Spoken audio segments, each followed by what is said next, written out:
It's one of the biggest questions that we have as humans when we're thinking about God and eternity is, why do bad things happen to good people? Well, my next guest has written an amazing book. It's called Consider Job, an inquiry concerning suffering, disbelief, and divine justice. Welcome, Dennis.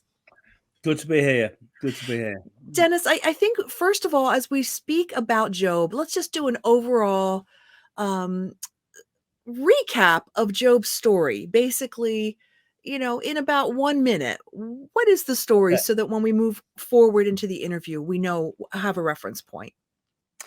Right. He's basically an Eastern man of wisdom who is extremely wealthy. He has so many camels and donkeys and oxen and so on. And this man always remains faithful Mm. to the God of Israel.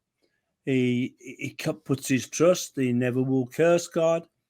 But there is a drama that goes on in this story because this man, according to the book, the way it reads, he has so much wealth and it suddenly is taken from him because there is another drama that occurs backstage in the heavenly courts.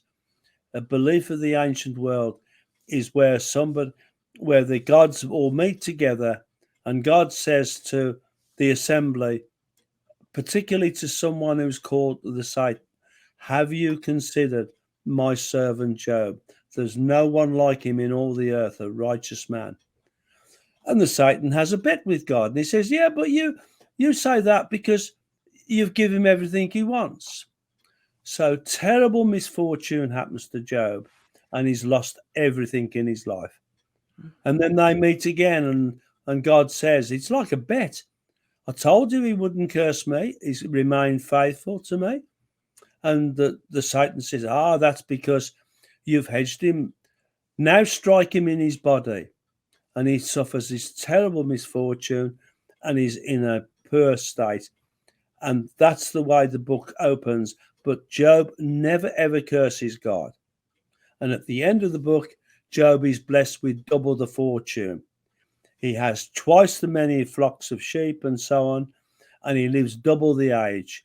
But he never ever loses God. But he lost his children and he's replaced. So if you like, the sequel makes it sound like a happy ever after story. Mm-hmm. The problem is that does not reflect life. That's the problem.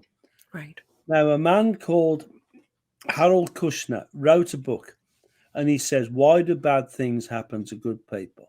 And this started this debate on what we call theodicy, which is a technical word that means it always seems in life as though terrible things happen to good people and very prosperous people seem to have everything going their way.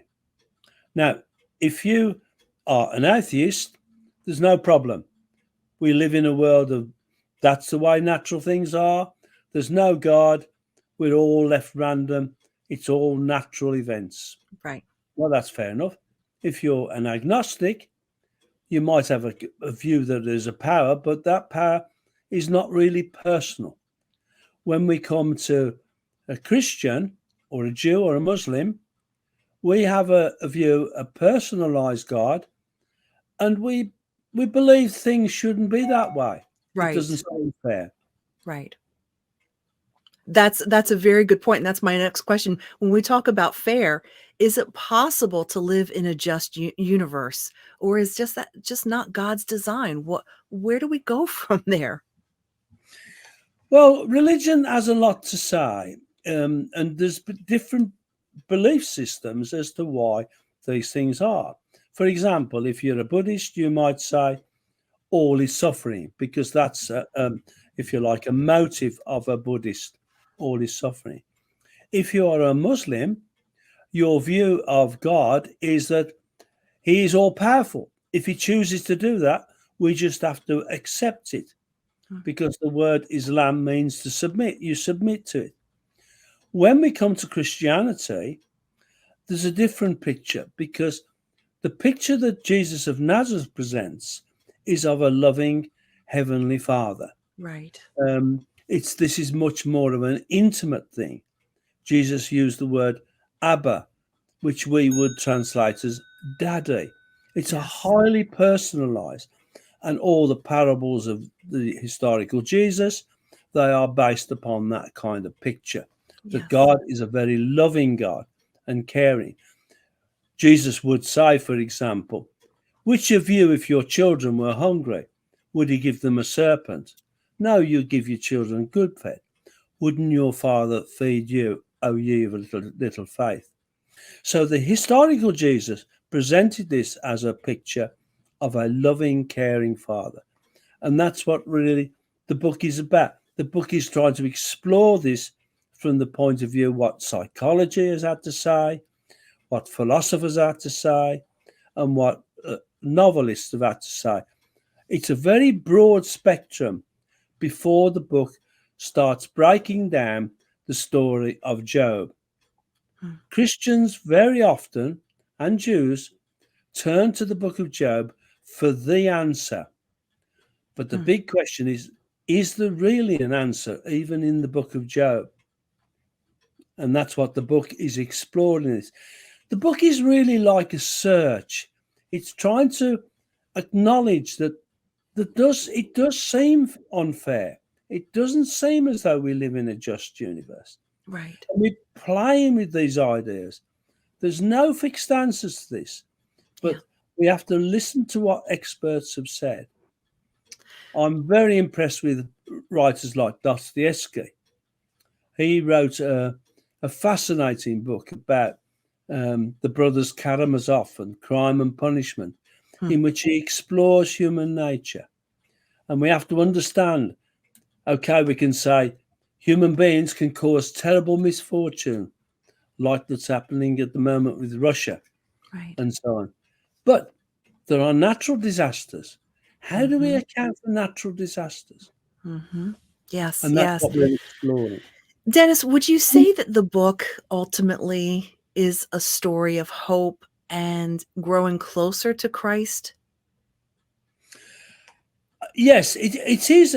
It is a book, and it is a book in a sense in which, when you read the book of Job, it doesn't look as though God has given an answer. Those who are familiar with the book of Job will know towards the end, the middle part of the book is a series of debates in which all the views of the ancient world are being presented by Job's three friends.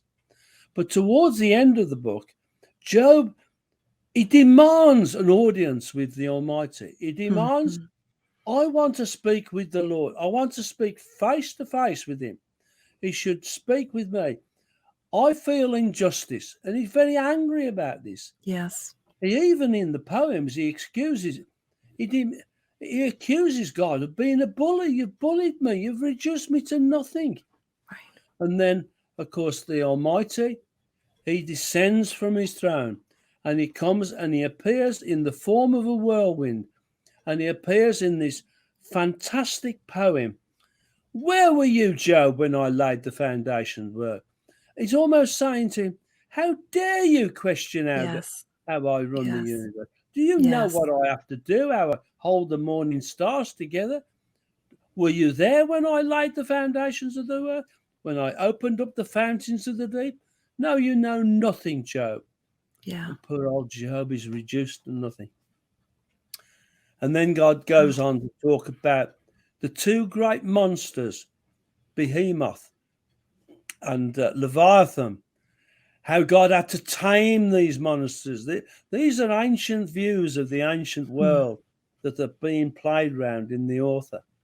Hmm. But it's a fantastic book. There is a story of hope in the end, which comes right towards the end. But so, That's you know, wonderful. the book is a Yes. search. It's a search. Yeah. It's not saying there's fixed answers. It's a search. Yes. Dennis, I know that you are represented by Book Trail Agency, and I definitely want to know, where is the book available? It's available on Amazon bookstore and the main, and that can be purchased. It's part of a trilogy, really, because Okay. I'm very interested in the historical Jesus of Nazareth and Saul of Tarsus, the big foundations of the Hmm. Christian faith. We're looking at Well, archaeology and history and archaeology. It's a very broad background to try Yes. and explore what can we really know about God and what these fantastic people, pioneers of religious faith, have taught us over the centuries. Dennis, I could talk all day with you. Thank you so much for your time. Again, author Dennis Lines, we appreciate your time. Have a great day. Thank you.